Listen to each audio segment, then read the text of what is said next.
Marcus Webb's heart stopped the moment he heard the elevator chime at midnight.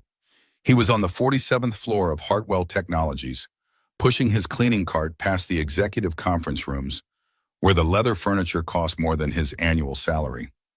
His 6-year-old daughter Emma was asleep on the couch behind him, wrapped in his work jacket because the babysitter had canceled again and he had no other choice. The elevator meant someone was coming. At midnight, on the executive floor where only 3 people had access cards. Marcus grabbed the card handle and turned toward the conference room, but his shoes squeaked on the marble and he was too slow. The elevator doors slid open and Rachel Hartwell stepped out. Not just any executive, the CEO, the woman whose face had been on the cover of Forbes last month with the headline, "The Ice Queen of Tech." She wore a black Armani suit despite the hour, her dark hair pulled back in a severe bun, and when her eyes locked onto Marcus, they were cold enough to freeze blood. Then her gaze shifted to the open conference room door where Emma's small form was visible on the couch. The air seemed to crystallize around them. "You brought a child into my building." Rachel's voice was perfectly controlled, which somehow made it more terrifying than if she'd shouted. "After hours, into my private conference room." Marcus's mouth went dry.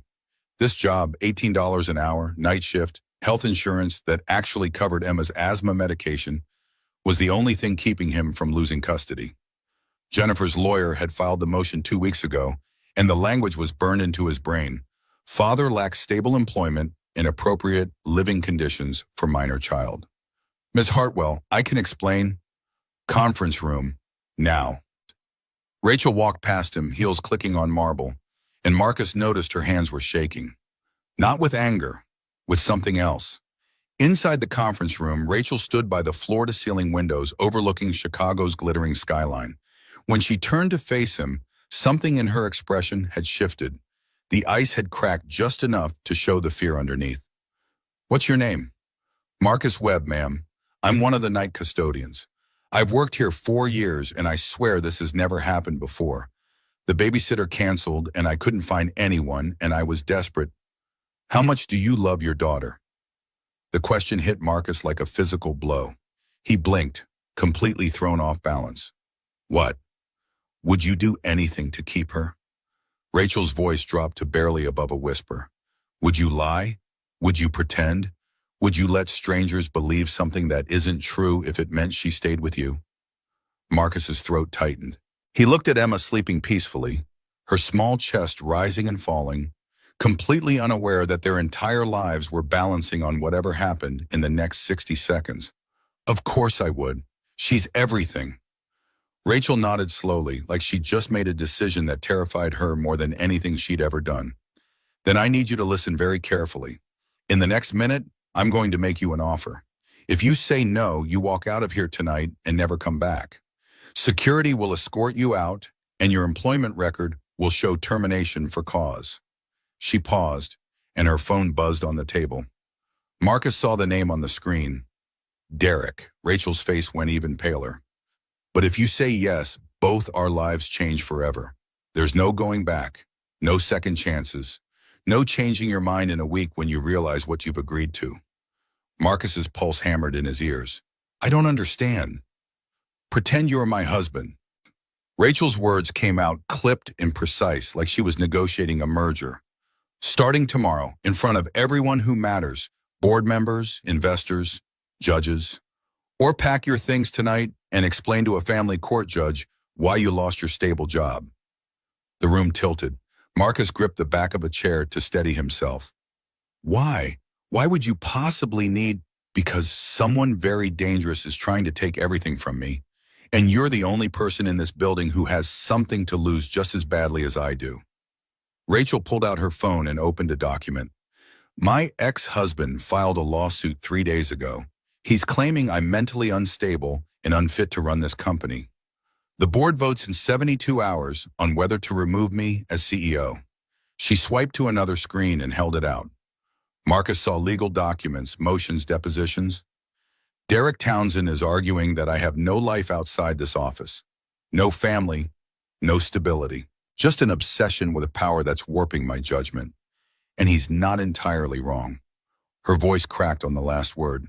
I need to prove I have balance, a family, stability. And you? She looked at him with an expression that mixed desperation and calculation in equal measure. You're a single father working night shifts to provide for your daughter. You're devoted, reliable, exactly what I need people to see. Marcus's head was spinning. You want me to lie to your board of directors? I want you to play a role. For 6 weeks, you'll appear at board meetings, investor dinners, court proceedings as my husband. We'll create a backstory that explains how we met, why we married quickly, why no one knew about it. This is insane. This is survival. Rachel's mask slipped completely, and Marcus saw genuine terror underneath. Derek isn't just trying to take my company. He's trying to destroy me. He's been planning this for 3 years, planning stories with journalists, manipulating board members, hiring private investigators to dig up anything he can weaponize. This lawsuit is just the opening move. Why would he hate you that much? Because I chose the company over him, over our marriage. Because I discovered he was embezzling $8 million and I gave him a choice.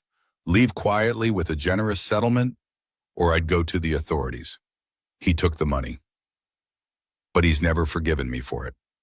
Rachel pulled up another document, a contract. $50,000 up front, deposited within 24 hours. Another $150,000 when this is over in 6 weeks. Your daughter will attend Rosewood Academy, fully paid, $48,000 a year. You'll be promoted to Director of Facilities Management, $92,000 annual salary, starting immediately. Marcus stared at the numbers. $200,000. Emma in the best private school in Chicago. A salary that would let him fight Jennifer's custody claim and actually win. Or I call security right now and you're fired for policy violations. Your employment record shows termination for cause, and you get to explain to a judge why you lost your stable job.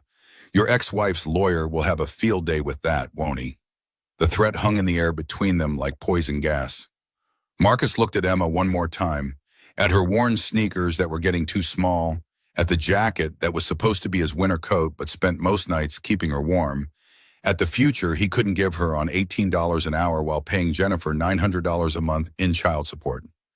If I do this, his voice came out rough, what exactly happens? My lawyer will brief you tomorrow. We'll create a detailed backstory, where we met, how we fell in love, why we married quickly. You'll sign a contract that makes everything legally binding. We'll get marriage certificates filed with the city, prenuptial agreement protecting my assets. You'll move into my penthouse on Lakeshore Drive with Emma, and you'll convince everyone who matters that we're genuinely happy together. For 6 weeks. That's all I need. Then you walk away with enough money to fight any custody battle and never worry about rent again.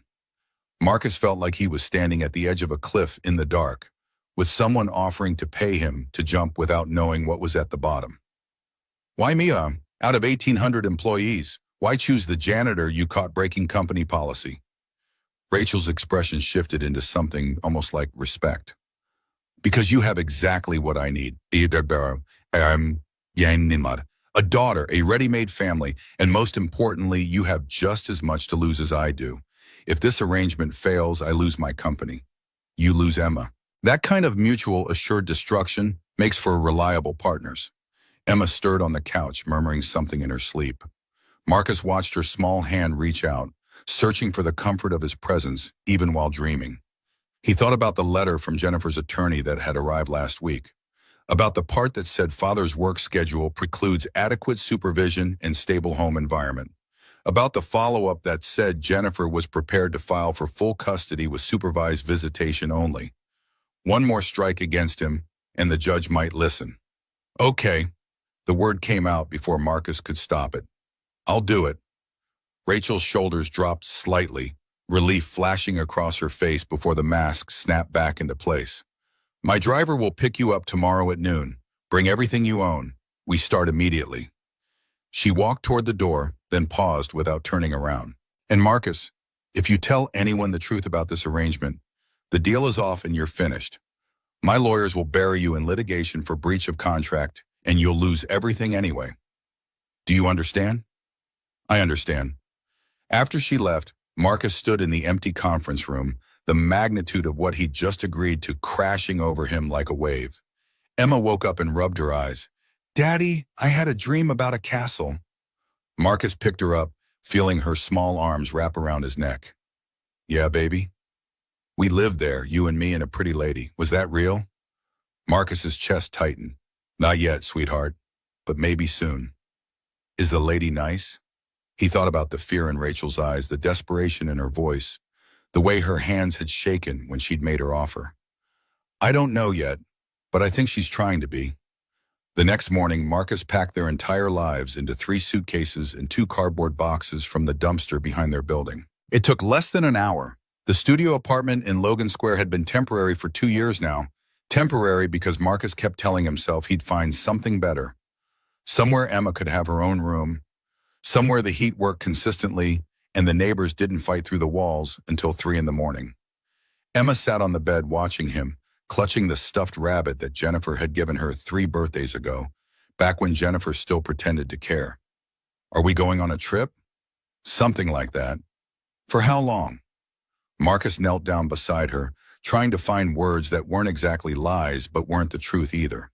"Remember how Daddy has to work really hard sometimes to take care of you?" Emma nodded solemnly. "Well, I'm going to do a special job for the next few weeks. We're going to stay with someone, a lady named Ms. Hartwell. And it's really important that you're on your best behavior, okay? We're going to pretend something for a little while." Emma's eyes narrowed. She was 6, but she was sharp. Too sharp sometimes. "Pretend what?" "That Ms. Hartwell and I are friends, really good friends, like how Mommy Jennifer has Richard now." "Boyfriend and girlfriend?" "Something like that. But it's just pretend, Emma, just for work. Just so Daddy can keep taking care of you the way you deserve. Can you do that for me?" Emma hugged her rabbit tighter, and Marcus saw the confusion and worry in her face that no 6-year-old should have to carry. "I guess, but I don't like lying." "I know, baby, me neither. But sometimes grown-ups have to do complicated things to keep the people they love safe. Do you trust Daddy?" "Always." "Then trust me now, okay?" At exactly noon, a black Mercedes S-Class pulled up outside their building. The driver was an older man in a suit, silver hair and kind eyes, who introduced himself simply as Vincent. "Mr. Webb, Miss Emma, let me help you with those bags." Vincent loaded their suitcases without comment, without judgment, without any indication that he found it strange that a CEO's new husband owned so few possessions. Emma pressed her face against the window as they drove through downtown Chicago, her eyes wide at buildings she'd only ever seen from a distance. "Daddy, look, that building is so tall." "That's where Ms. Hartwell works, baby. Where I used to work too, at night." "You worked in a castle?" Vincent smiled slightly in the rearview mirror. "It does look like one, doesn't it, Miss Emma?" Rachel's penthouse was on the 52nd floor of a glass and steel tower on Lakeshore Drive. The elevator opened directly into the apartment. No hallway, no shared space, just straight into a foyer that was bigger than their entire studio. Floor-to-ceiling windows offered a panoramic view of Lake Michigan, stretching to the horizon. The living room featured furniture that looked like it belonged in a museum, art on the walls that Marcus vaguely recognized from Emma's library books about famous paintings, and a kitchen with appliances he didn't know how to operate. Emma gasped and grabbed Marcus's hand tighter. Rachel was waiting for them, dressed more casually than last night, designer jeans and a silk blouse that probably cost more than Marcus's monthly rent, but still intimidating in a way that made him feel like an imposter who'd be discovered any second. "Welcome, Emma, right?" Emma hid behind Marcus's leg. Rachel's expression softened almost imperceptibly, and she knelt down to Emma's eye level, her movements careful, like she was approaching a skittish animal. "I know this is scary. New places always are. But I promise you're safe here, and I think you're going to like your room." "I get my own room?" "You do. Would you like to see it?" Emma looked up at Marcus, seeking permission. He nodded. She took a tentative step forward, and Rachel stood, offering her hand with surprising gentleness. After a moment of hesitation, Emma took it. Marcus followed them down a hallway lined with photographs. Rachel at various company events, always alone, and always smiling that professional smile that didn't reach her eyes. Rachel pushed open a door at the end, and Emma's jaw dropped. The room was painted soft yellow with white trim. A canopy bed dominated one corner, covered in stuffed animals that still had their tags. Bookshelves lined an entire wall, filled with everything from picture books to middle-grade novels. There was a small desk with art supplies already arranged in neat containers, a window seat with cushions overlooking the city, and a toy box that was overflowing with dolls and games and puzzles.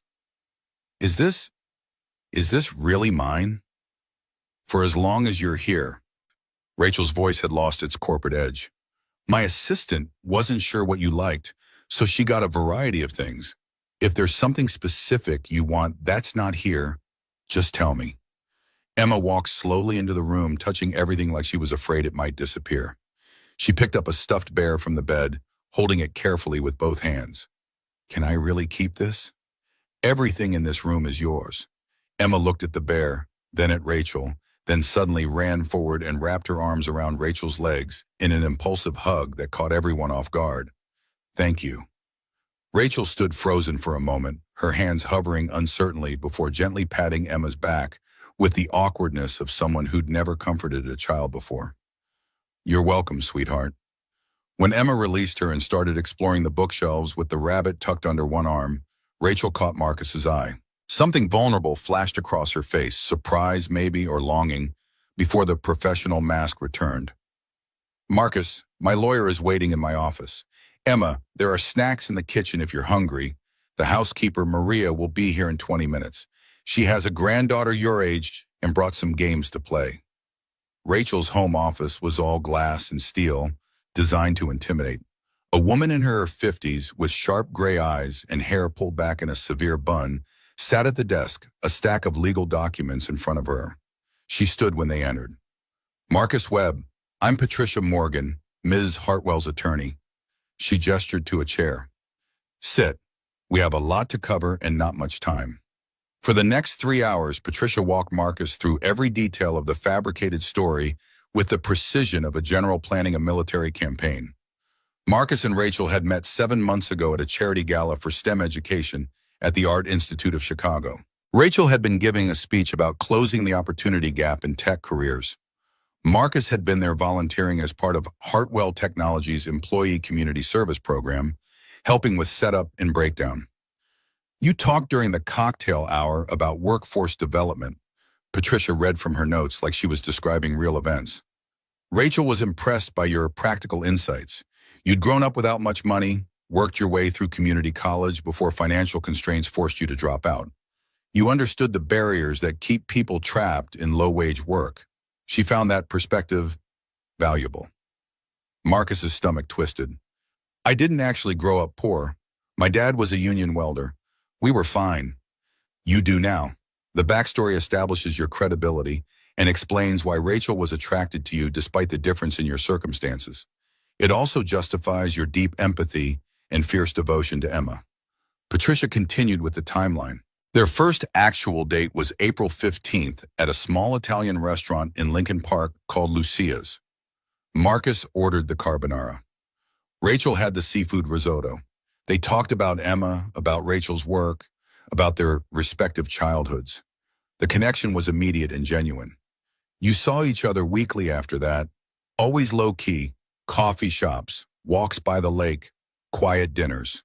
Rachel wanted to keep the relationship private because of company policy about relationships between executives and employees. You understood and respected that boundary. When did we supposedly get engaged? You didn't. You went to City Hall 3 weeks ago and got married. Spontaneous, romantic. You both knew what you wanted and saw no reason to wait. Very modern, very practical. Marcus tried to absorb the information. Dates, locations, conversations, emotions, like studying for an exam where failure meant losing everything. Patricia pulled out another document, this one thicker than the others. The marriage license is real, filed legally with Cook County, but you need to understand what that means. You are actually married to Rachel Hartwell. On paper, in the eyes of the law, you are her husband. This isn't a fake marriage, it's a marriage entered into under false pretenses, which is a different thing entirely. That seems extreme for a business dispute.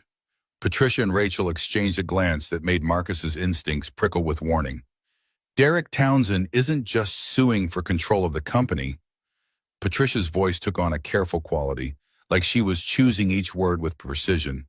He's been systematically working to destroy Rachel's reputation for 3 years, planting stories in the media about her being cold, unstable, obsessed with work to an unhealthy degree, manipulating board members by suggesting she's unfit for leadership, hiring private investigators to dig up anything compromising from her past. Why does he hate her so much? Rachel's jaw tightened. She stared out the window for a long moment before speaking. Derek and I built Hartwell Technologies together. We were partners before we were married, both of us fresh out of MIT, both convinced we were going to change the world. For 5 years, it worked. We grew the company from a startup in my apartment to a major player in AI software. Revenue hit 100 million, then 200, then 500. Her voice went hollow. But success changed him. He started taking shortcuts, making deals that compromised our values. I found evidence he was embezzling, using shell corporations to siphon money from the company we'd built together. $8 million over 18 months. So you divorced him. I gave him a choice. Leave quietly with $50 million and sign away all claims to the company, or I'd go to the authorities with evidence of fraud and watch him go to prison. He took the money. Rachel turned to face Marcus directly. But he's never forgiven me for it. In his mind, I betrayed him, chose the company over our marriage, and now he wants me to lose everything the way he did. The lawsuit isn't about business, it's about revenge. That's why you're so scared. I'm scared because I don't know what else he has. Derek always has contingency plans, backup strategies, insurance policies. Whatever he reveals at that board meeting, it's going to be designed to cause maximum damage, and I need to be ready for it. Patricia pushed the contract across the desk, 23 pages of dense legal language. Read it carefully. Once you sign, you're bound by its terms. If you violate the confidentiality clause or attempt to extort additional money, Rachel can sue you for breach of contract, and you'll owe her $5 million in damages. Do you understand? Marcus read through the key sections. The payments were clearly outlined. $50,000 within 24 hours, $150,000 upon successful completion of the 6-week arrangement. Emma's tuition at Rosewood Academy would be paid in full for the academic year. Marcus's promotion to Director of Facilities Management would be effective immediately with a salary of $92,000 per year. There was also a prenuptial agreement, equally detailed, that made it clear Marcus had no claim to Rachel's fortune. If the marriage ended and the contract specified it would end after 6 weeks unless both parties agreed to extend, Marcus would leave with exactly what was specified in the contract and nothing more. His hands shook slightly as he signed. This was real. He just legally married a woman he didn't know, agreed to lie to everyone, and bound himself to a situation he didn't fully understand. Patricia collected the papers efficiently, like she did this sort of thing every day. Good. Now let's discuss your public appearances. The board meeting is in 72 hours. Before that, you'll attend a small dinner party Rachel is hosting tomorrow night. 4 board members and their spouses. Consider it a dress rehearsal. Tomorrow, Marcus's voice cracked. I'm not ready. You'll be ready. We're drilling you on the backstory all day today. Maria will work with Emma on appropriate behavior for formal events. You'll both have new wardrobes delivered this afternoon. Rachel's stylist is coming at 4 to make you look like someone who belongs in her world. The rest of the day blurred together in an overwhelming rush of preparation. Patricia grilled Marcus on details until he could recite their entire fictional relationship without hesitation. The name of the waiter at Lucia's, the color of Rachel's dress on their first date, the exact words he'd supposedly said when proposing they get married at City Hall. A stylist named Marcus arrived around 4 with racks of expensive clothes, measuring Marcus with a tailor's eye and selecting outfits that transformed him from custodian to executive's husband. Suits from Tom Ford, casual wear from Ralph Lauren, shoes from Allen Edmonds. You have good bone structure. Marcus circled him critically. Strong jaw, nice eyes, decent posture, but you need a proper haircut. I'm calling Andre. Andre arrived an hour later, a Frenchman with an accent so thick Marcus could barely understand him, and transformed Marcus's shaggy hair into something styled and professional. When Marcus finally looked in the mirror, he barely recognized himself. The man staring back looked successful, polished, like someone who belonged in Rachel's world instead of cleaning it. Emma was having her own transformation. Maria, the housekeeper, had helped her pick out a dress for the dinner party and was teaching her formal dining etiquette in the dining room. When Marcus found them, Emma was carefully folding a napkin while Maria corrected her technique. Like this, mija, folded to the left of the plate. Why does it matter which side? Because details matter in formal settings. People notice these things.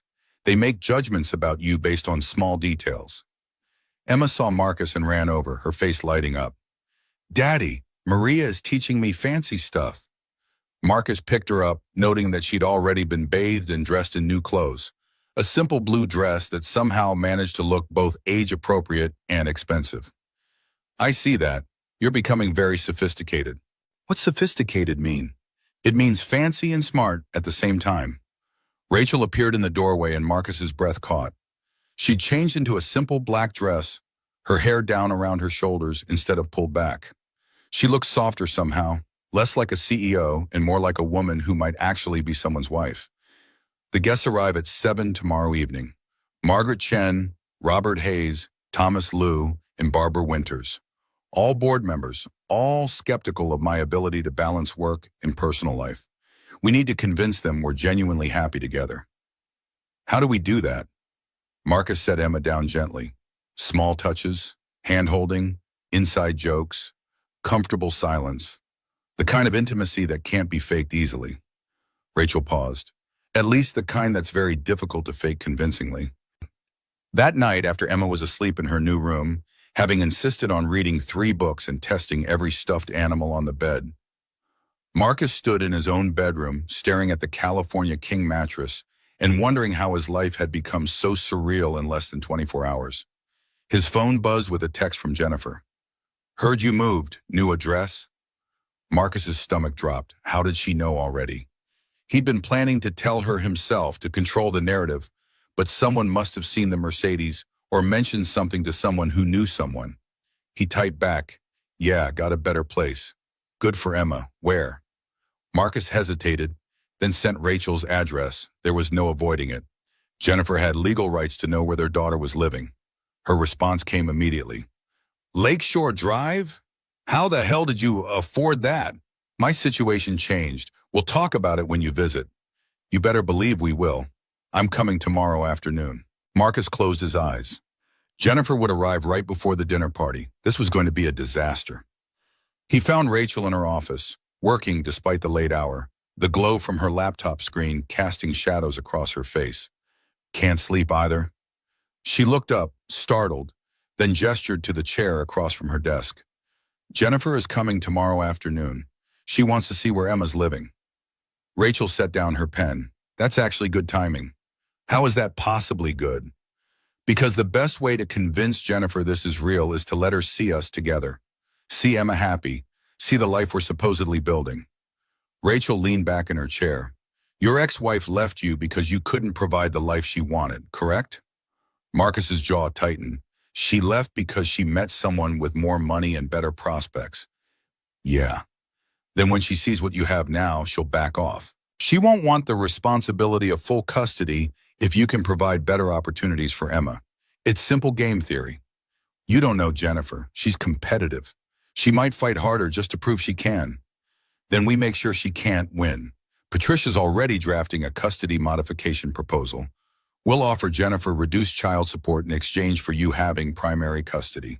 Frame it as giving her more freedom while ensuring Emma has the best possible life. What if she refuses? She won't, because fighting you now means going up against me, against my resources, my lawyers, my influence. Jennifer's smart enough to know when she's outmatched. Marcus wanted to argue, but Rachel was probably right. Jennifer had always been pragmatic, even about motherhood. There's something else. Rachel stood and walked around the desk. Tomorrow night during the dinner party, we need to act like a couple. That means physical affection, touching, casual intimacy. Are you comfortable with that? I don't have a choice, do I? There's always a choice, but some choices have consequences. She moved closer, close enough that Marcus could smell her perfume, something subtle and expensive. We should practice. Make it look natural when it matters. She took his hand, her skin cool and smooth, and guided his arm around her waist. Then she stepped into his space until they were close enough that he could feel the warmth radiating from her body. Like this, comfortable, natural, like we've done it 1,000 times before. Marcus's heart was racing, and he knew she could probably feel it through the thin fabric of her dress. This feels anything but natural. It will, eventually. But her voice wavered slightly, and Marcus realized she was just as nervous as he was. They stood like that for a moment, neither quite sure what to do next. The silence stretching between them, loaded with awkwardness and something else Marcus couldn't identify. Then Rachel stepped back, breaking the contact. Tomorrow will be challenging. Jennifer in the afternoon, then the dinner party.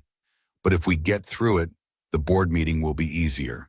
And if we don't, then Derek wins. Then Derek wins. I lose the company, you lose Emma, and both our lives fall apart. The weight of that reality settled between them like a third presence in the room. Jennifer arrived the next afternoon in her BMW, technically Richard's BM, but she drove it like it was hers, wearing designer clothes that were calculated to intimidate. She stepped out of the car and stopped in the circular driveway, looking up at the glass and steel tower with calculating eyes that Marcus recognized from their marriage. She was already cataloging everything, already planning her attack strategy. Vincent met her in the lobby and brought her up. When the elevator doors opened directly into the penthouse, Jennifer's jaw actually dropped. For once, her carefully maintained composure cracked. Jesus Christ, Marcus. Marcus and Rachel were waiting in the living room, positioned carefully, close enough to suggest intimacy, far enough to seem natural. Sophie was at a play date with Maria's granddaughter, giving the adults time to navigate this minefield without an audience. Rachel stood smoothly, extending her hand with perfect grace. Jennifer, I'm Rachel Hartwell. It's lovely to finally meet you. Jennifer shook her hand automatically, but her eyes were cold as she assessed Rachel from head to toe. Rachel Hartwell, the Rachel Hartwell, CEO of Hartwell Technologies. That's right, and you're Marcus's ex-wife. I am. Jennifer walked further into the room, her designer heels clicking on the hardwood, taking in every detail with the precision of an appraiser.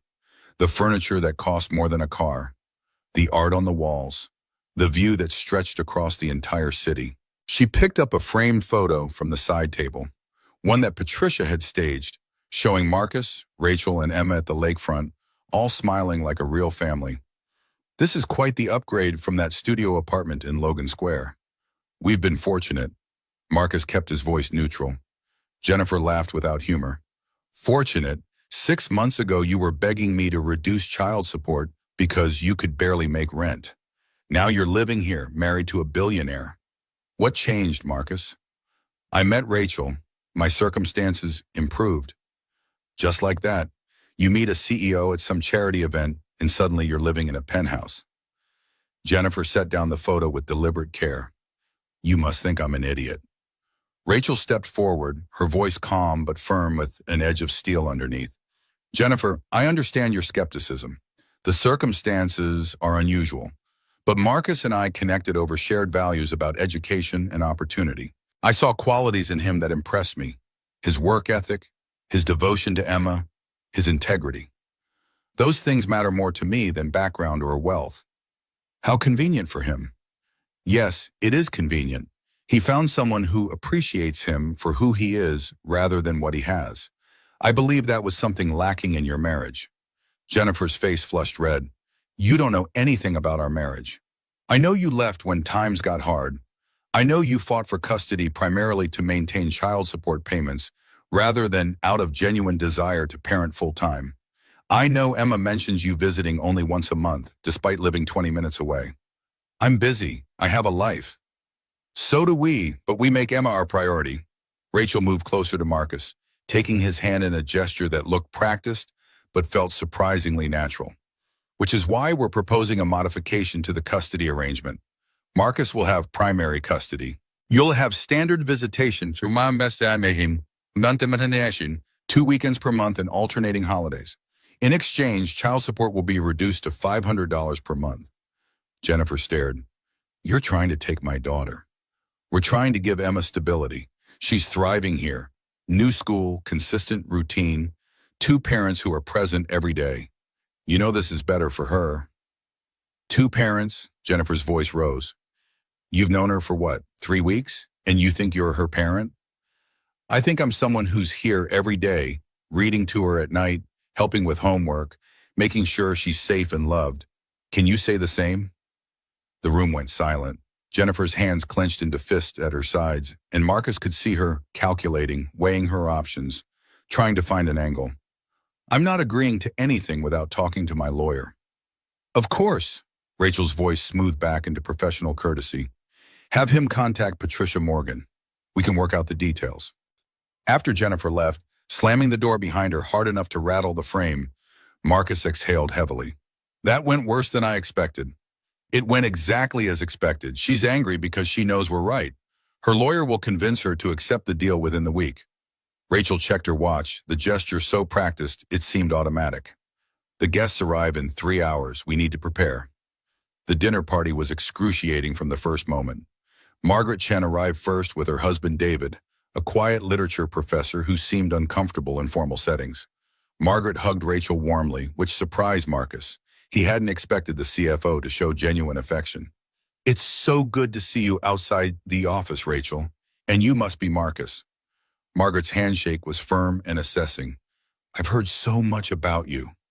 Marcus caught Rachel's eye, wondering what exactly she'd told her board members about their fictional relationship. All good things, I hope. Very good things. Rachel says you have excellent practical sense and keep her grounded. Robert Hayes and his wife Linda came next, followed by Thomas Liu with his husband Peter, and finally Barbara Winters alone, recently divorced, according to Rachel's briefing, and bitter about it. They gathered in the living room for cocktails. Maria served appetizers while Emma, on her absolute best behavior in her blue dress, offered people napkins with the careful concentration of someone who'd been coached extensively. She's precious. Linda accepted a napkin with a warm smile. How old? 6, Marcus answered. Just started first grade at Rosewood Academy.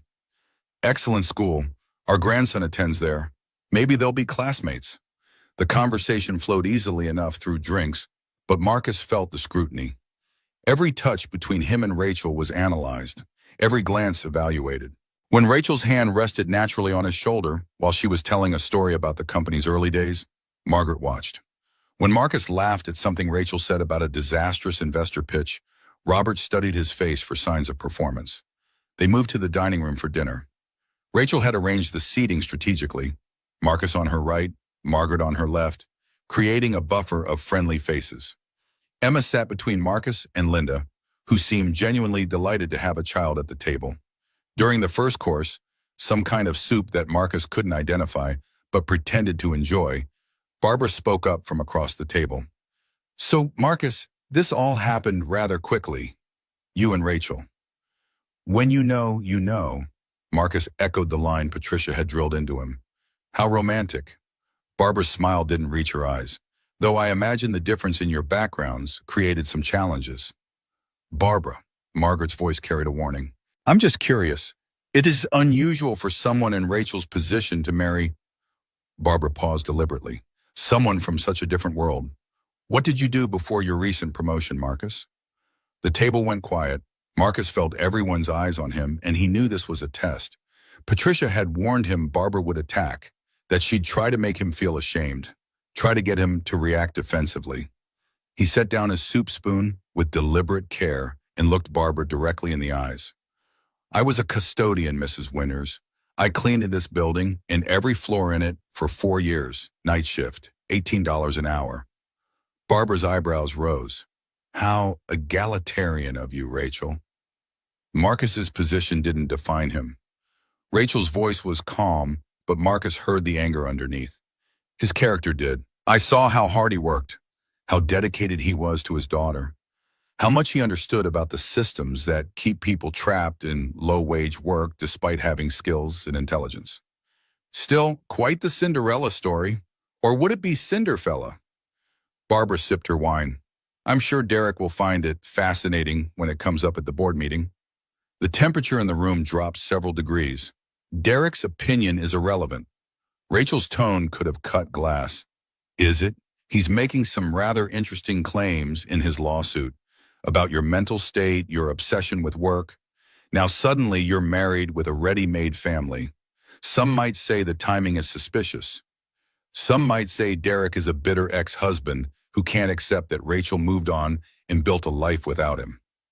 Margaret interjected sharply. Barbara, this is neither the time nor the place. I'm just saying what everyone's thinking. You're saying what you're thinking. And Thomas Liu spoke up for the first time, his voice quiet but firm.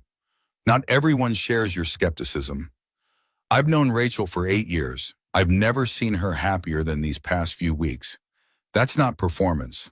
That's genuine. Rachel squeezed Marcus's hand under the table, a gesture of gratitude that no one else could see. Marcus cleared his throat, knowing this was the moment that would either sell the story or destroy it. Mrs. Winters, I understand your doubt. If I were in your position, I'd probably feel the same way. A custodian and a CEO sounds like a bad romantic comedy, not a real relationship. He looked at Rachel, and for a moment he forgot they were performing, forgot that 6 people were watching and judging. But let me tell you what I saw that other people didn't. I saw Rachel stay at the office until 2 in the morning, 3 nights a week. Not because she was obsessed with power, but because she was personally reviewing every employee benefit package to make sure people had good health care. I saw her reject a merger deal worth $100 million because it would have meant laying off 200 workers. I saw someone who carried the weight of 1,800 families on her shoulders and refused to let anyone help her because she didn't trust anyone not to let her down. His voice softened. I don't come from her world. I grew up in a 2-bedroom house in Cicero with a dad who welded for 40 years and a mom who cleaned houses. I dropped out of a community college because I couldn't afford books and tuition at the same time. I've spent most of my adult life being invisible to people like you, the ones who walk past custodians like we're furniture. Barbara had the grace to look uncomfortable, but Rachel saw me. She asked my name. She asked about my daughter. She treated me like a person instead of a service. And when we started talking, really talking, not just polite greetings, I realized she was just as invisible as I was. Nobody saw past the CEO title to the woman who was lonely and scared and carrying more weight than anyone should carry alone. Marcus reached for Rachel's hand on top of the table this time, making the gesture public. We got married fast because we're both old enough to know what we want and practical enough not to waste time. I'm 34 with a daughter to raise. Rachel's 38 running a major company. Neither of us has time for long courtships and elaborate weddings. We saw something in each other that we needed, and we took the chance. He looked around the table, meeting each person's eyes. So yes, the timing looks convenient. Yes, the circumstances are unusual. But I love my wife.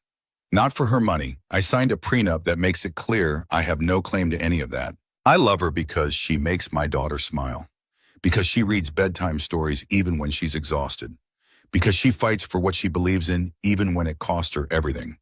And if you think that's suspicious, that's your problem, not ours.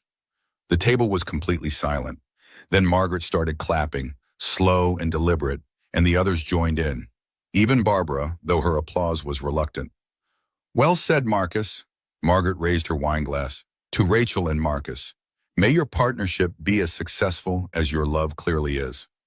The rest of the dinner passed more smoothly, the tension broken by Marcus's speech. By the time dessert arrived, even Barbara was making polite conversation about her own divorce and the challenges of starting over at 50. Emma fell asleep on the couch during coffee, and Marcus carried her to bed. When he returned, the guests were saying their goodbyes, offering congratulations and support. Margaret pulled Rachel aside near the elevator. Don't let Barbara get to you. She's projecting her own failed marriage onto everyone else. The rest of us see what's really happening here. What's really happening? Rachel asked carefully. You're letting someone in, building a life outside these office walls. That takes real courage, Rachel. Derek's lawsuit is going to fail. The board sees through him. After everyone left, Rachel and Marcus collapsed onto the couch in the living room, both mentally exhausted from the performance. I think that went well. Rachel kicked off her heels with a sigh of relief. Barbara hates us. Barbara hates everyone. Her vote was never in question. But Margaret, Thomas, and Robert are firmly on our side now. That's what matters. Marcus looked at her. You were incredible tonight. Natural. Like we really have been married for months. So were you. That speech, Rachel's voice caught. Some of that felt very real. Something passed between them, unspoken but significant. Marcus realized with a jolt that he'd meant every word of that speech, even though it had started as performance. Maybe we're better at this than we thought. Rachel met his eyes. Maybe we are. The moment stretched between them, loaded with possibility, until Rachel's phone buzzed. She glanced at the screen and her face went pale. Tricia. She wouldn't call this late unless something's wrong. She answered, putting it on speaker. Rachel, Derek just hired a private investigation firm, Whitmore Associates. They're the best and most ruthless in Chicago. They're already digging into Marcus's background, interviewing Jennifer, pulling financial records. Derek's moving faster than we anticipated. Rachel's hand tightened on the phone. What do we do? Be ready. The board meeting is in 48 hours, and Derek's going to come at you with everything he has. Make sure your story is airtight. Make sure Marcus is prepared for aggressive questioning. And for God's sake, don't give them any reason to doubt that this marriage is real. After the call ended, Rachel sat in silence for a long moment. When she finally spoke, her voice was small in a way Marcus hadn't heard before. I'm scared, Marcus. Scared of what Derek's found. Scared of what he'll reveal at that meeting. Scared that I've dragged you and Emma into something that's going to destroy all of us. Marcus moved closer on the couch, close enough that their shoulders touched. Then we face it together. No more pretending, at least not with each other. Whatever Derek throws at us, we deal with it as partners. Understood? Rachel nodded, and for the first time since this had all started, Marcus saw something in her expression that looked like trust. Outside the windows, Chicago glittered in the darkness, unaware that inside one penthouse, two strangers were discovering that sometimes the most complicated lies contain seeds of unexpected truth. The board meeting was set for Tuesday at 9 in the morning, which gave Marcus and Rachel exactly 48 hours to prepare for Derek's attack. Patricia arrived at the penthouse Monday morning with 3 assistants carrying boxes of documents, depositions, and what she called defensive materials. Derek will come at you hard. He spent 3 years planning this, which means he has evidence we haven't seen yet. Our strategy is simple. Acknowledge the unusual circumstances of your marriage while demonstrating that Rachel's personal life has made her a better CEO, not a compromised one. Marcus sat at the dining table reviewing the fabricated timeline again while Patricia drilled Rachel on potential questions. Emma was at school, her 3rd day at Rosewood, where according to Maria she'd already made 2 friends and impressed her teacher with her reading level. When Derek brings up the money transfer, what do you say? Patricia pointed at Rachel. That it was a wedding gift to help Marcus resolve a custody dispute with his ex-wife. Personal funds, not company money. Completely legal. When he questions the timeline, we fell in love quickly but deliberately. Neither of us had time for prolonged courtship. We knew what we wanted. When he calls it a sham marriage designed to manipulate the board? Rachel hesitated. Patricia leaned forward. Rachel, what do you say? That our marriage is real in every way that matters. That Marcus and Emma have brought balance to my life. That the board can judge me on my results, not my personal choices. Patricia nodded, satisfied, then turned to Marcus. Derek will try to rattle you. Make you feel small, out of place, like you're a con artist who got caught. How do you respond? Marcus thought about Barbara's attacks at dinner, about every time in his life someone had looked down on him for working with his hands instead of a degree. I tell the truth, that I married Rachel because I saw something in her that no one else seemed to see. That I'm not ashamed of where I come from or what I do. That loving someone across different backgrounds isn't a crime, it's just harder. Good, authentic, use that. Patricia checked her watch. The meeting is in 26 hours. Get some rest tonight, both of you. After Patricia left, Marcus found Rachel on the balcony overlooking the lake. The October wind was sharp, carrying the smell of autumn and cold water. She was wearing jeans and a sweater, the first time he'd seen her in anything truly casual, and staring at the horizon like it held answers. "You should come inside, it's freezing out here." "I like the cold. It keeps me sharp." Marcus joined her at the railing, maintaining a careful distance. "Patricia thinks we're ready." Patricia's paid to think that. Reality is different. Rachel wrapped her arms around herself.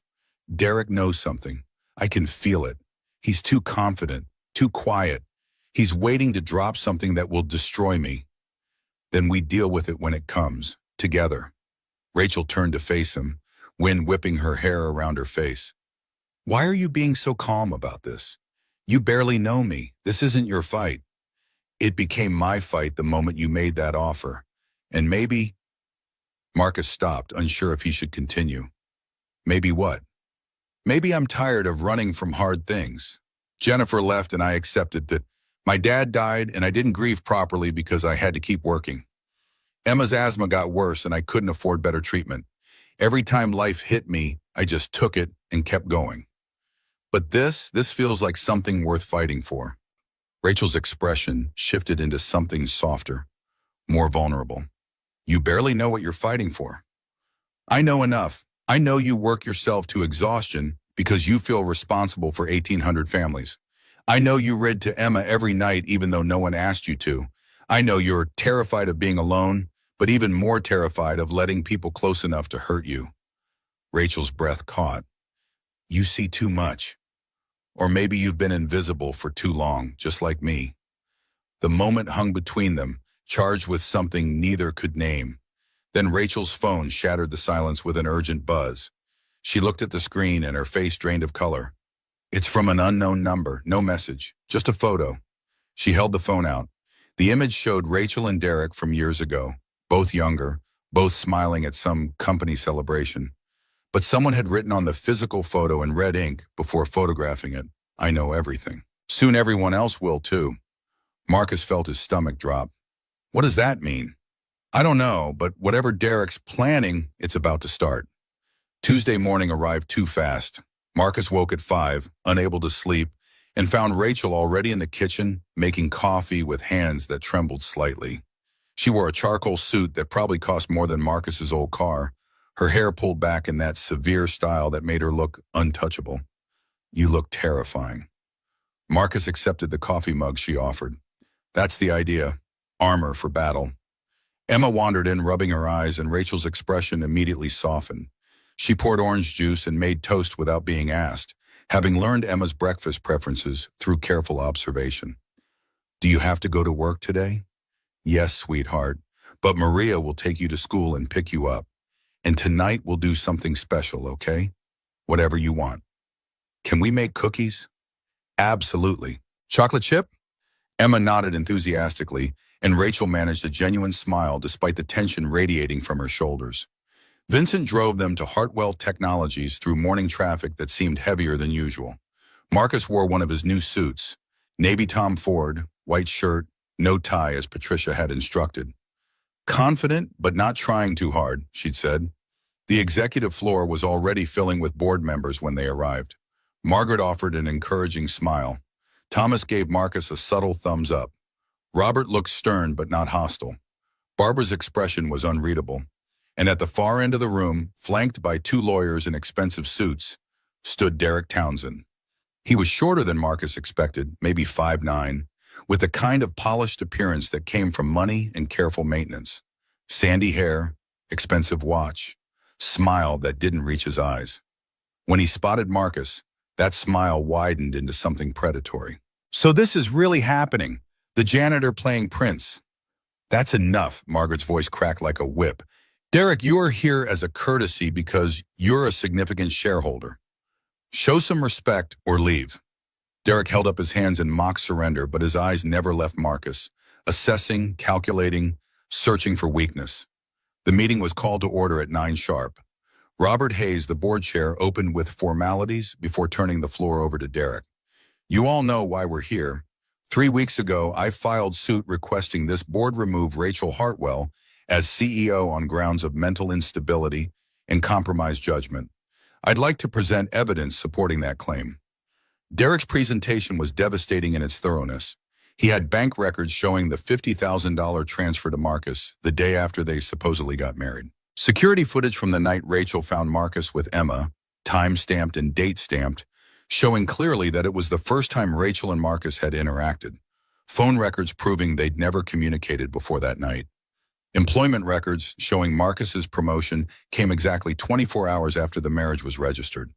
This isn't a love story. It's a desperate woman buying herself a family to avoid facing the truth. Rachel Hartwell is incapable of genuine human connection. She's obsessed with control to a degree that's unhealthy. She works 90-plus hours a week, sends emails at 3 in the morning, and hasn't taken a vacation longer than 3 days in 8 years. When I filed this lawsuit, she didn't seek therapy or take time off or address the underlying issues. She hired an actor. Derek turned to face Marcus directly. "Mr. Webb, how much is Rachel paying you to pretend to be her husband?"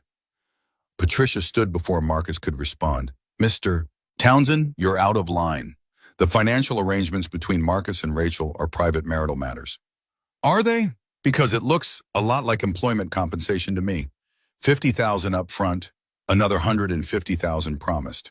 That's not a wedding gift. That's a contract."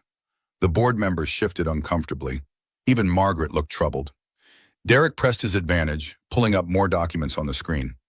"Rachel has spent her entire adult life sacrificing personal relationships for professional success. Our marriage failed because she cared more about quarterly earnings than her own husband. Now, facing consequences for that choice, she's manufactured a family from thin air. This isn't balance, it's theater."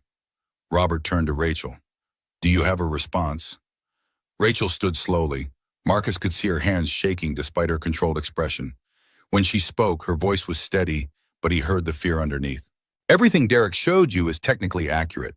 I did transfer money to Marcus. We did meet under unusual circumstances. Our marriage did happen quickly." Barbara leaned back in her chair with a satisfied expression. "But his interpretation is completely wrong." Rachel walked to stand beside Marcus's chair, and he stood to join her, a united front. "I met Marcus 7 months ago at that charity gala, exactly as we've said, but I didn't really see him until 3 weeks ago. That night in this building, I found someone working himself to exhaustion to provide for his daughter. Someone who understood sacrifice and responsibility in ways I'd forgotten. I realized I wanted that kind of devotion in my life." She looked at Marcus, and something passed between them that felt entirely real.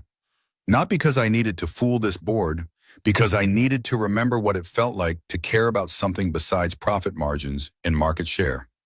Marcus didn't just agree to marry me. He forced me to confront truths about myself, I'd been avoiding for years." Derek laughed coldly. "Touching, but the timeline doesn't lie. You met him, caught him violating company policy, and within 24 hours had him sign papers making him your husband. That's not romance. That's leverage." The conference room door opened and Patricia walked in with someone Marcus didn't recognize. A small woman in her 60s with gray hair and kind eyes. "I'd like to introduce Dr. Helen Park, licensed family therapist. She's been working with Rachel, Marcus, and Emma for the past 2 weeks, observing their interactions and assessing their family dynamics." Marcus blinked. This was news to him. He glanced at Rachel, who looked equally surprised. Patricia continued, "Dr. Park, would you share your findings?" Dr. Park moved to the front of the room with calm authority. "I've conducted 6 sessions with this family, both as a group and individually.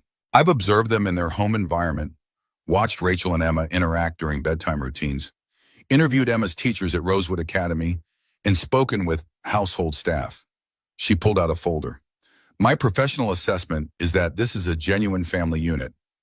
Emma calls Rachel mom spontaneously, not because she was coached. Rachel has adjusted her work schedule significantly. She now leaves the office by 6 most evenings to have dinner with Marcus and Emma. Marcus and Rachel show all the hallmarks of a couple building a real partnership. Disagreements handled with respect, division of parental responsibilities, genuine affection in unguarded moments." Derek stood abruptly. "She's been paid to say this. This is manufactured evidence.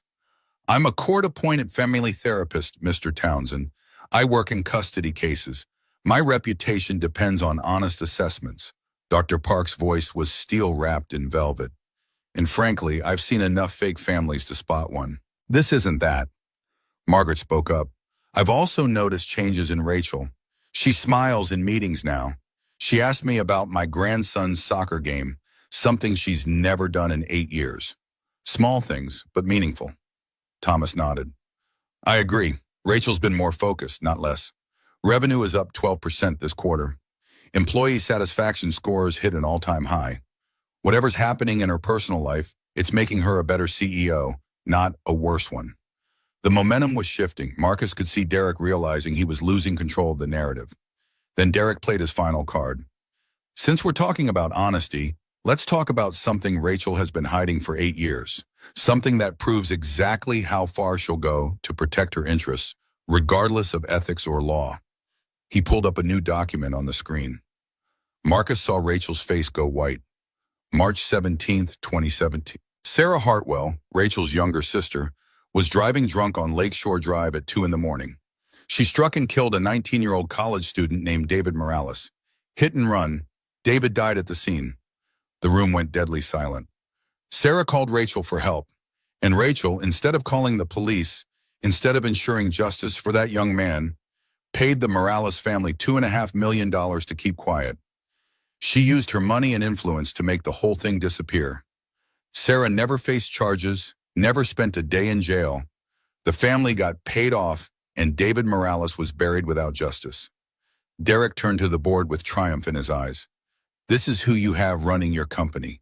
Someone who thinks money can solve anything, who believes she's above the law, who will sacrifice anything and anyone to protect her interests. You think this marriage is real? It's the same pattern. Rachel found a problem and threw money at it until it went away. Marcus felt the room spinning. He looked at Rachel, whose face had gone completely blank, shut down in the way prey animals go still when cornered. Robert's voice was grave. Rachel, is this true? Rachel's lips moved, but no sound came out at first. Then barely audible. Yes. The board erupted in shocked murmurs. Barbara looked vindicated. Even Margaret seemed shaken. I have documentation if anyone doubts me. Derek pulled out more papers. Bank transfers, settlement agreements, police reports that were mysteriously closed, all of it pointing to Rachel Hartwell obstructing justice to protect her sister. Marcus stood up before he'd consciously decided to move. Every eye in the room swung to him. Mr. Townsend, you said David Morales was 19 years old when he died? Derek looked annoyed at the interruption. Yes, a sophomore at UIC, had his whole life ahead of him. And you're using his death as a weapon in a corporate power play. You're standing here exploiting a family's tragedy to win a board vote. Does that seem right to you? I'm exposing the truth. No, you're using a dead kid as ammunition. Marcus's voice hardened. You don't care about David Morales or justice for his family. You care about hurting Rachel, and that's disgusting. I'm not the one who covered up a crime. Neither am I, but I know something about making desperate choices to protect the people you love. Marcus turned to address the full board. 8 years ago, Rachel was faced with an impossible situation. Her sister, probably the only family she had left, called her in the middle of the night, terrified and guilty, and facing prison. Rachel made a choice, not a legal choice, not an ethical choice by any standard measure, but a human choice. He looked at Rachel, whose eyes were bright with unshed tears. She gave the Morales family money that couldn't possibly compensate for their loss, but maybe help them stay afloat financially. She made sure her sister got treatment for alcoholism and mental health issues. She's carried the weight of that choice for 8 years, and I guarantee it's eaten at her every single day. Marcus faced Derek directly. You want to judge her for that? Fine, but don't pretend you're doing it for noble reasons. You're doing it because a woman you once loved chose something else over you, and you've spent 3 years plotting revenge. That's not justice, that's spite. The room was silent. Then Margaret spoke, her voice thoughtful. Derek, did you know about this incident when it happened? Derek hesitated just long enough to be telling. I was Rachel's husband at the time, so yes. And did you report it to authorities? I, that's not the point. Actually, it is precisely the point. Margaret's eyes narrowed. You knew about this alleged crime for 8 years. You did nothing. But the moment Rachel files for divorce and pushes you out of the company, suddenly you're concerned about justice? That's convenient. Thomas jumped in. And correct me if I'm wrong, but obstruction of justice has a 3-year statute of limitations in Illinois, which means even if everything you say is true, it's no longer prosecutable. You're dredging up old pain to embarrass Rachel, not to serve any legal or ethical purpose. Derek's confident expression was cracking. She still did it. She still covered up a death. A death that happened 8 years ago, that you knew about and said nothing about until it served your agenda. Robert's voice was cold. Derek, this board is not a court of law. We're here to determine if Rachel Hartwell is fit to lead this company. And frankly, everything I've seen today suggests you're far more interested in vengeance than governance. Robert looked around the table. I move to dismiss Derek Townsend's lawsuit and affirm Rachel Hartwell as CEO of Hartwell Technologies. All in favor? 10 hands went up immediately. Barbara hesitated, then slowly raised hers as well. The motion carries. Derek, this meeting is concluded. Please leave. Derek's face flushed red with rage. He gathered his papers with shaking hands, his lawyers already heading for the door. This isn't over. You think you've won, but I have more, so much more. Rachel knows what I'm talking about. He stopped by Marcus and Rachel on his way out, leaning in close enough that only they could hear. Enjoy your little fantasy while it lasts. I wonder how your husband will feel when he learns all your secrets, not just the ones you've admitted to. Then he was gone, leaving behind a room full of shaken board members and one CEO who looked like she might collapse at any moment. After the others filed out, offering congratulations that felt hollow given what had been revealed, Patricia pulled Rachel and Marcus into a smaller conference room. That went better than expected, all things considered. Better? Rachel's voice was hoarse. Derek just exposed the worst thing I've ever done in front of my entire board. And they still voted for you because ultimately, board members care about results in leadership, not decade-old moral compromises. Patricia paused. But we need to talk about Derek's threat. He implied there's more. Rachel sank into a chair. I don't know what he's talking about. The Sarah situation is the only truly damaging secret I have. Then he's bluffing, trying to keep you scared. Patricia didn't sound convinced. Or he's found something else and is saving it for maximum impact. Marcus crouched beside Rachel's chair. Hey, look at me. Rachel raised her eyes and he saw exhaustion and shame written across her features. What you did 8 years ago, I'm not going to pretend it was right, but I understand it. That's what Derek doesn't get. You loved your sister enough to destroy a piece of yourself to save her. That's not sociopathy. That's family. The Morales family lost their son. Rachel's voice broke. They lost him, and I helped make sure no one was held accountable. How do I live with that? I don't know, but you don't have to figure it out alone anymore. Rachel leaned forward, her forehead resting against Marcus's shoulder, and he felt her entire body shaking with silent tears. Patricia quietly left the room, giving them privacy. They stayed like that for a long time, Marcus kneeling on expensive carpet, Rachel finally allowing herself to break, both of them trapped in a fake marriage that was feeling more real by the hour. When they finally made it back to the penthouse that evening, Emma ran to greet them with enthusiasm that felt like medicine after the toxicity of the board meeting. Mom, Dad, can we make cookies now? Rachel looked at Marcus with swollen eyes, and he could see her trying to pull herself together to be present for this child who'd somehow become theirs. Absolutely. Chocolate chip, right? Let me change first. While Rachel was upstairs, Marcus helped Emma set out ingredients in the kitchen. She chattered about her day at school, her new friend Sophie, who liked the same books, her teacher, who said Emma was advanced in reading, the boy named Tyler, who ate paste and made everyone laugh. Normal kid problems, normal kid joys, the kind of childhood Marcus had been terrified he couldn't provide, and that was now possible because of a bargain made in desperation. Rachel returned wearing jeans and a simple t-shirt, her hair down, looking more like a regular mom than a CEO. She washed her hands and started measuring flour while Emma cracked eggs with intense concentration. Do you have to break the shell on the side of the bowl? That's one way. Or you can tap it gently on the counter and use both hands to open it. Like this. Rachel demonstrated and Emma mimicked her movements with the focus of someone learning a crucial life skill. Marcus watched them together, Rachel patient and gentle in a way that seemed as natural as breathing. Emma soaking up the attention like someone starved for it. This was supposed to be fake, a performance lasting 6 weeks. But there was nothing fake about the way Rachel smiled when Emma got the egg into the bowl without any shell, or the way Emma leaned against Rachel's side like she'd been doing it her whole life. Marcus, can you get the chocolate chips from the pantry? He handed them over and Rachel let Emma pour them into the batter, not flinching when half the bag ended up on the counter instead. Oops, I spilled. That's okay. We'll scoop them up and add them anyway. A few extra chocolate chips never hurt anyone. They worked together, the three of them, mixing and scooping dough onto baking sheets. When the first batch went into the oven, Emma sat at the counter watching through the glass like the cookies were the most fascinating thing she'd ever seen. Why do they spread out when they cook? The butter melts and the dough relaxes, kind of like how people relax when they feel safe and warm. Rachel set the timer. The heat changes them from one thing into something different. But still good?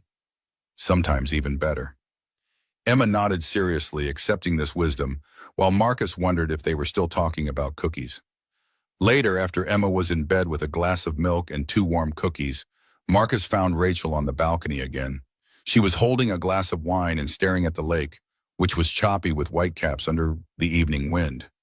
You should come inside. You'll freeze. I needed air, needed to think. Marcus joined her, bringing his own glass. They stood in silence for a while, watching boats dot the water with lights. I need to tell you something. Rachel's voice was barely audible over the wind. About what Derek said, about there being more secrets. You don't owe me explanations. Yes, I do, because you defended me today without knowing the whole truth, and you deserve better than that. She took a long drink of wine, gathering courage. Sarah wasn't just drunk that night. She was high on cocaine. I knew that when I paid off the Morales family. I knew she was struggling with addiction and I'd been enabling it, giving her money, making excuses, cleaning up her messes. David Morales died because my sister was high and drunk and reckless, and I'd done nothing to stop her. Rachel's hands gripped the railing so hard her knuckles went white. After the accident, I got her into the best rehab facility in the country. 30 days inpatient, then 6 months outpatient, then 2 years of therapy. She's been sober ever since, but that doesn't bring David back. Doesn't give his family their son. I bought my sister's freedom and my own peace of mind with blood money. Where is Sarah now? Boston. She teaches middle school English. Married to a good man who doesn't know about the accident. She calls me once a month to say thank you, and I can hear the guilt eating her alive through the phone, the same way it eats at me. Marcus processed this, trying to sort through the complicated ethics of desperate choices. Do you regret what you did? Every day, but I can't say I wouldn't do it again. That's what terrifies me. If I had to choose between Sarah going to prison and paying that family, I'd make the same choice. What does that make me? Human, flawed, loyal to the point of self-destruction. Marcus turned to look at her directly. Also maybe someone who should talk to the Morales family. Not legally, Patricia would have a stroke, but as a person, to apologize, to acknowledge what your money couldn't fix. Rachel's eyes widened. They'd never agree to meet me. Maybe not, but you could try. You could at least try to give them something real instead of just money. She seemed to consider this, emotions playing across her face too quickly to identify. Derek was right about one thing. I do throw money at problems until they disappear. I did it with Sarah. I'm doing it with you. It's the only tool I've ever trusted. Then maybe it's time to trust something else. Marcus reached over and took her hand. You trusted me to defend you today without scripting what I'd say. That worked out okay. Rachel's fingers tightened around his. Why are you being so kind to me? After everything you learned today, you should be disgusted. I learned that you made a terrible choice to protect someone you loved. I learned that you've been carrying guilt for 8 years without telling anyone. I learned that you're human and scared and trying your best, same as everyone else. He stepped closer. And I learned that when Emma asked you about cookies, you didn't brush her off or hand her to Maria. You stopped everything and made them with her. That tells me more about who you are than anything Derek revealed. The wind picked up, making both of them shiver, but neither moved toward the door. Marcus, this arrangement, we said 6 weeks, but I'm starting to want... Rachel stopped herself. Never mind, I shouldn't say it. What do you want? She looked at him with an expression that held so much longing it hurt to see. I want this to be real. I want to come home to you and Emma. I want to make cookies and read bedtime stories and have someone defend me in board meetings, not because they're paid to, but because they actually care. I want to stop being so goddamn alone. The confession hung in the air between them, vulnerable and dangerous. Rachel, don't say anything yet, because in 3 weeks, this contract ends, and you'll have your money and your custody of Emma, and you can walk away. I don't want to trap you into something you agreed to under duress. What if I'm not trapped? What if I'm choosing to stay? You don't know me well enough to choose that. Then give me time to know you, real time, not performance time. Marcus squeezed her hand. 3 weeks left on the contract? Fine. Let's make them real. No more pretending, at least with each other, and at the end, we decide what happens next based on truth, not obligation. Rachel searched his face like she was looking for proof this was another manipulation, another trick. You'd do that? Risk your money and your clean exit for something that might not work? I dropped out of college to take care of my dad when he got sick. I married Jennifer because she was pregnant, and I thought it was the right thing to do. I took a night custodian job because it had benefits. My whole life has been doing what I had to do, not what I wanted. Marcus pulled her closer, close enough that he could see the flecks of gold in her brown eyes. Maybe it's time I wanted something for myself. And I want you. Not your money. Not your penthouse. You. Rachel's breath hitched, and then she was kissing him. Not the careful, performative kiss they'd shared at public events, but something desperate and real and full of months of loneliness. When they finally pulled apart, both breathing hard, Rachel rested her forehead against his. This is a terrible idea. We barely know each other. The contract explicitly prohibits romantic involvement. Patricia will kill us. Probably, but I'm willing to risk it if you are. Rachel laughed, the sound watery but genuine. You know what the worst part is? I think I'm falling in love with you, and I have no idea if it's real or if I'm just so desperate for connection that I've convinced myself it is. Then we figure it out together. That's what partners do. They went inside, hands still linked, both aware that they'd crossed a line that changed everything. The fake marriage had just become something neither could name yet, but both recognized as worth the risk. The next few days settled into an unexpected rhythm. Rachel started leaving work at 5:30 to have dinner with Marcus and Emma. They cooked together, simple meals that Emma could help with, teaching her to measure ingredients and stir without splashing. After dinner, they'd do homework at the kitchen table, both adults helping Emma sound out words in her reading book. Bedtime became a shared ritual. Rachel would read the first book, Marcus would read the second, and Emma would inevitably ask for a third that usually put her to sleep halfway through.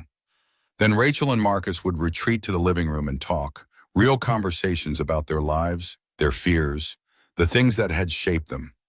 Marcus learned that Rachel's parents had died in a car accident when she was 23, leaving her responsible for 15-year-old Sarah.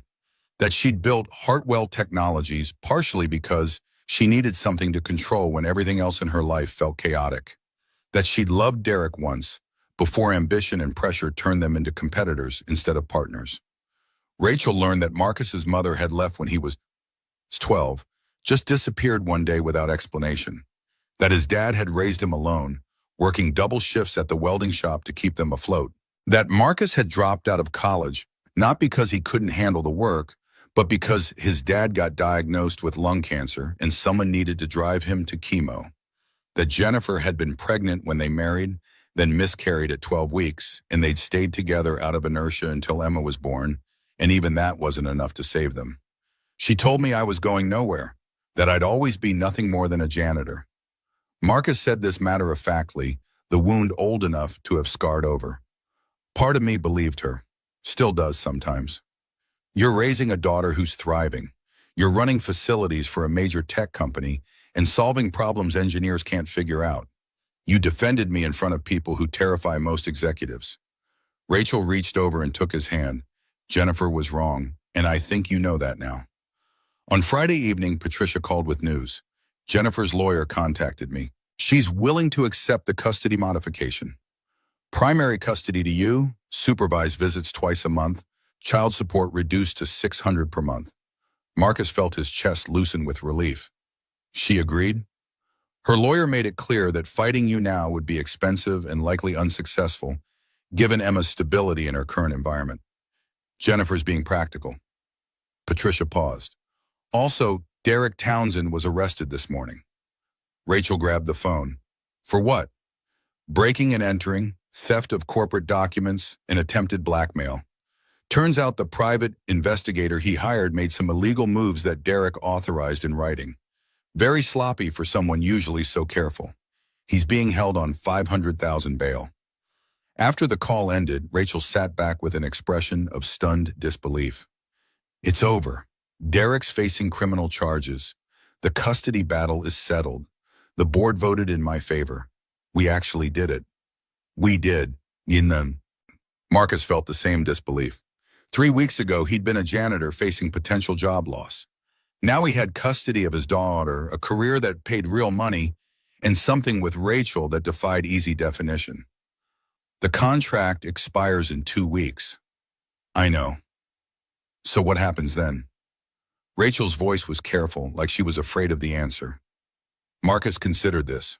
What he wanted was to stay, to keep building this strange family they'd created, to see where things with Rachel could go if they had time and truth on their side.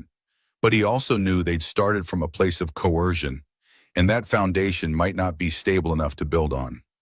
I think we see how it feels when there's no contract, no obligation, no threat hanging over us, and then we decide. Rachel nodded slowly. That's fair and terrifying.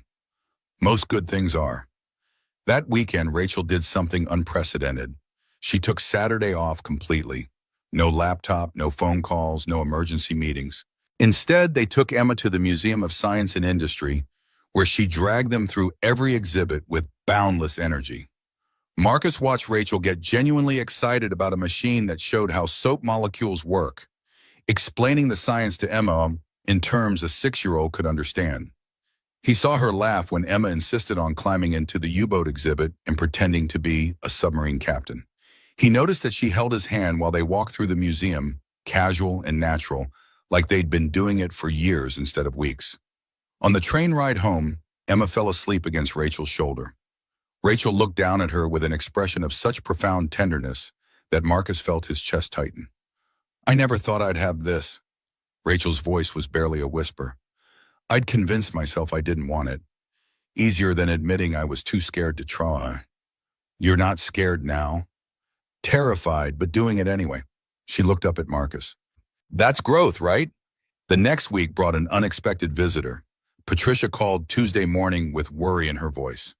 Rosa Morales wants to meet with you, David's mother. She somehow got my number and called, asking to speak with Rachel. Rachel went pale. What does she want?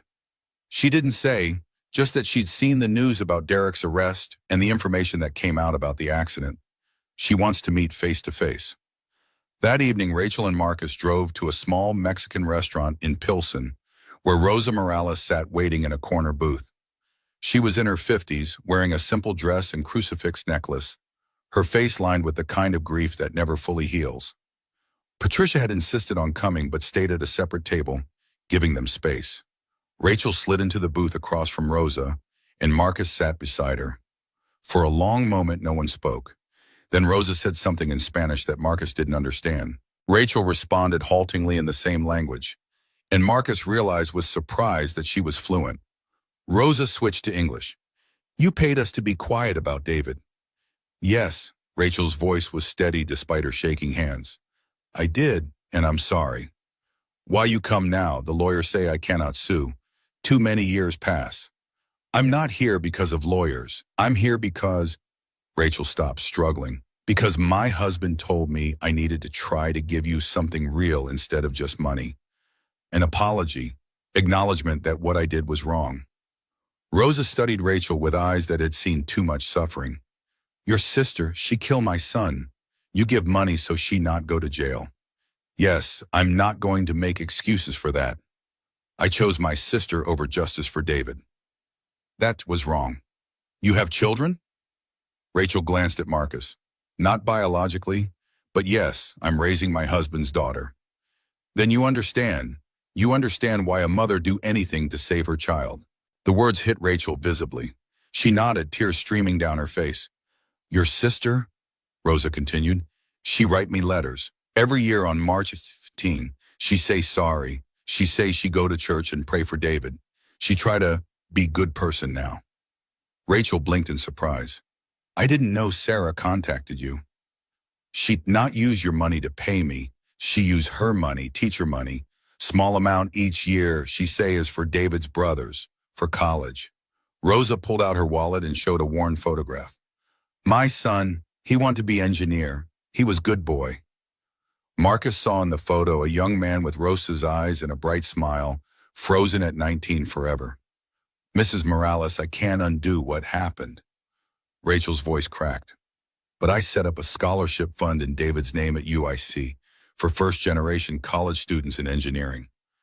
I should have done it years ago. I was a coward. Rosa was quiet for a long time. Then she reached across the table and placed her hand over Rachel's. I am Catholic. I believe in forgiveness. Even when it hurts so much, I think I cannot breathe. You did wrong thing. Your sister did wrong thing. But you both carry this, she touched her chest, this pain here, forever. That is your punishment, living with it. I'm so sorry. I know, I see it. Your husband, Rosa looked at Marcus. He love you? I think so. Then you have chance at happy. Take it. Do not waste time on guilt that changed nothing. Honor my David by being good to that little girl, by making good choices now. After they left the restaurant, Rachel cried in the car for 20 minutes while Marcus held her. When she finally caught her breath, she looked at him with red-rimmed eyes. How did you know I needed to do that? Because you can't move forward while you're still running from the pound. And I think you want to move forward now, with Emma, with me, with life. I do. God help me, I really do. The final week of the contract arrived too quickly. Marcus and Rachel hadn't discussed what would happen after, both of them avoiding the conversation like it might shatter whatever fragile thing they'd built. On Wednesday evening, Patricia came to the penthouse with final paperwork. The contract expires Friday at midnight. At that point, Marcus, you'll receive the final payment of $150,000. The marriage can be annulled if both parties agree, or you can remain legally married and renegotiate terms. She set several documents on the table: annulment papers, contract extensions, property agreements. You need to decide what happens next. After Patricia left, Marcus and Rachel sat on the couch staring at the papers like they might contain answers. What do you want? Rachel asked quietly. I asked you first, weeks ago on the balcony. I know what I want. I want you to stay. I want Emma to keep calling me Mom. I want to figure out how to make this weird, complicated thing we've built into something lasting. She turned to face him fully. But I need to know it's what you want too. Not because of money or obligation, but because you choose it. Marcus thought about the moment 3 weeks ago when he'd agreed to this arrangement out of desperation, about how Rachel had seemed like a monster using his vulnerability against him, about how he'd planned to take the money and run. Then he thought about Emma reading bedtime stories with Rachel, about cooking dinner together, about Rosa Morales offering forgiveness neither of them deserved, about falling asleep on this couch with his head on Rachel's shoulder while they watched bad movies. I choose to stay, not for the money, you can keep it, not because I'm trapped, because somewhere in the last 6 weeks I stopped pretending to love you and started actually doing it. Rachel's breath caught. You love me? Yeah, I do. Even though you're bossy and controlling and you work too much and you put hot sauce on everything, I love you anyway. I love you too, even though you leave wet towels on the bathroom floor and you're stubborn as hell and you won't admit when you're wrong about directions. They were both laughing and crying at the same time, the absurdity and reality of it crashing together. Marcus picked up the annulment papers and tore them in half. We started this marriage as a lie. Let's try it as the truth instead. Rachel kissed him then, deep and certain and full of promise. When Emma wandered out from her room because she heard voices, she found them on the couch holding each other. Are you guys okay? We're perfect, sweetheart. Rachel held out an arm, and Emma climbed up between them. How would you feel about this being forever instead of just for a while? Emma looked from Rachel to Marcus with serious eyes. Forever, forever? Like you're really my mom and not just pretending? Really, truly, if you want that. Emma threw her arms around Rachel's neck. I want that more than anything. Marcus wrapped his arms around both of them, this family they'd accidentally created, and thought about Derek's words at the board meeting. Enjoy your little fantasy while it lasts. But this wasn't fantasy anymore.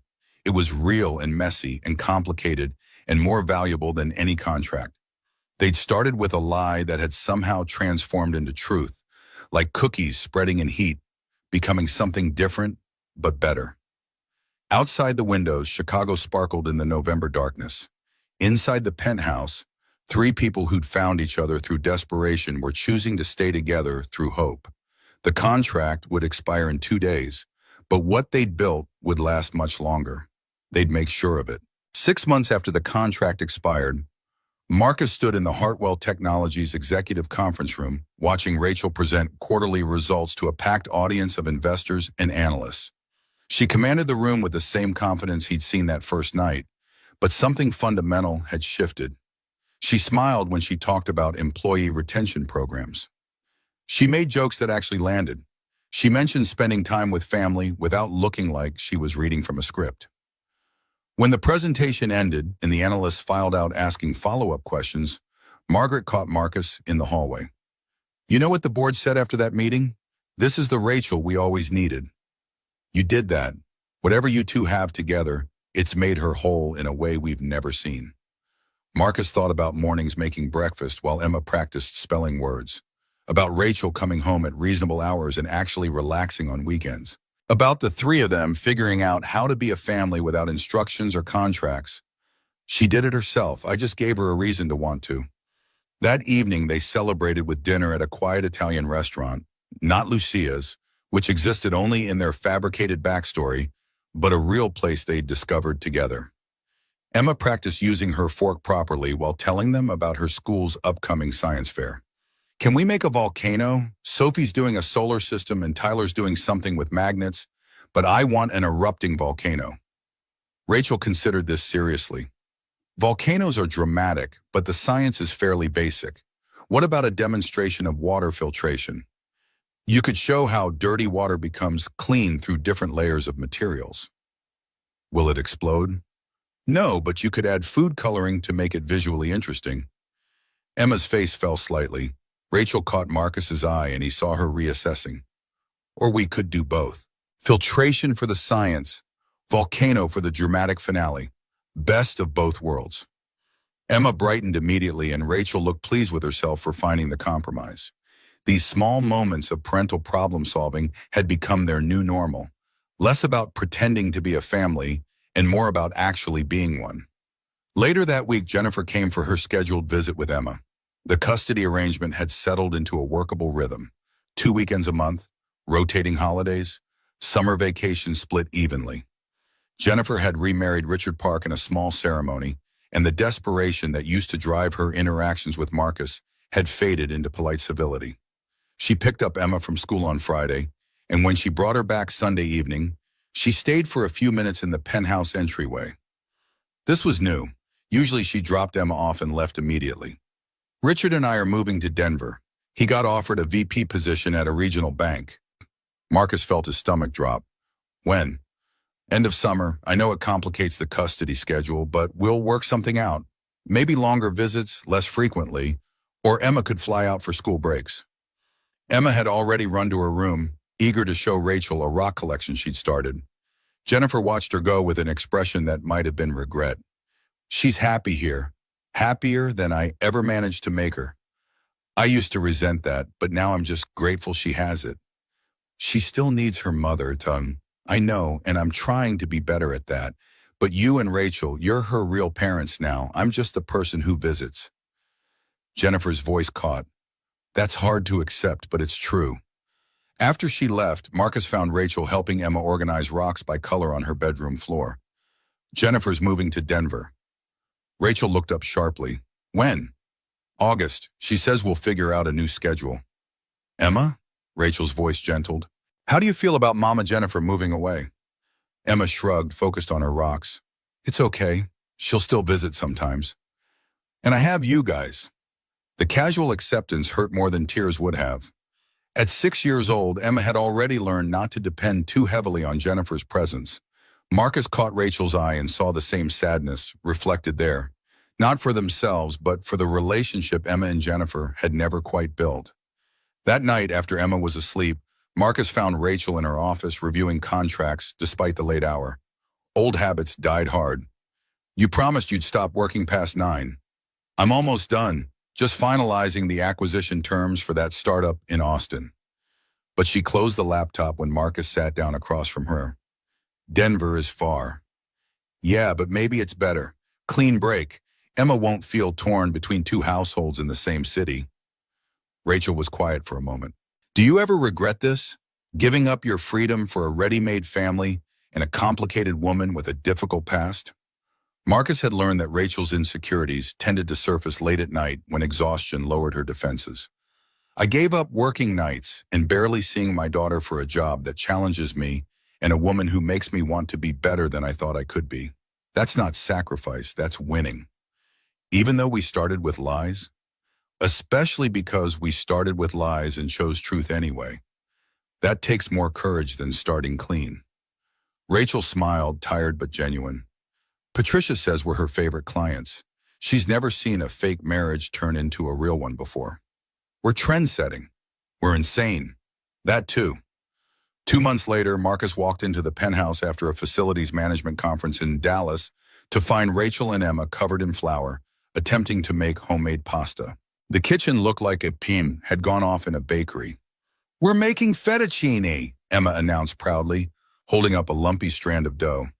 I see that. How's it going? Rachel wiped flour off her forehead, leaving a white streak. Harder than YouTube made it look. But we're committed now. They eventually produced something resembling pasta, which they boiled and served with jarred marinara sauce because the homemade sauce had somehow burned despite careful attention. Emma declared it the best dinner ever, possibly because she'd helped make it, and they ate at the kitchen counter instead of the formal dining room. After Emma went to bed, Marcus and Rachel tackled the kitchen cleanup together. Rachel washed while Marcus dried, moving around each other with the ease of people who'd learned each other's rhythms. I got an offer today. Rachel's voice was casual, but Marcus heard the weight underneath. CEO position at a firm in San Francisco. Tech hardware company, bigger than Hartwell, nearly double my current salary. Marcus's hands stilled on the plate he was drying. That's incredible. When do they need an answer? 2 weeks. It would mean relocating, all of us. There it was, the elephant that had been lurking since they had decided to make this real. Rachel's career had no geographic limits. Marcus's entire life had been lived within a 20-mile radius of Chicago. What do you want to do? Rachel set down the dish she was washing and turned to face him. 5 years ago, I would have said yes immediately. Bigger company, more prestige, new challenges. But that was before I understood what I'd be giving up. You'd be giving up Chicago? I'd be giving up the life we've built here. Emma's school, where she finally has friends. Your family being nearby when your aunt visits. The board that trusts me. This kitchen where we make terrible pasta. Her voice wavered. I'd be trading something real for something bigger, and I've learned that bigger isn't always better. Marcus pulled her close, flour and all. Tell me what you want, not what you think you should want. Rachel was quiet against his chest. I want to stay. I want to keep building Hartwell into something meaningful. I want Emma to finish elementary school with Sophie. I want you to keep solving impossible facilities problems and coming home proud of yourself. I want Sunday morning pancakes and terrible family movie nights in this messy, imperfect life we've accidentally created. Then stay. Turn down San Francisco. You'd be okay with that? Not resenting me later for choosing you over career advancement? Rachel, Marcus tilted her face up to meet his eyes. You choosing us over a bigger title is the least selfish thing I've ever seen you do. That's not sacrifice. That's knowing what matters.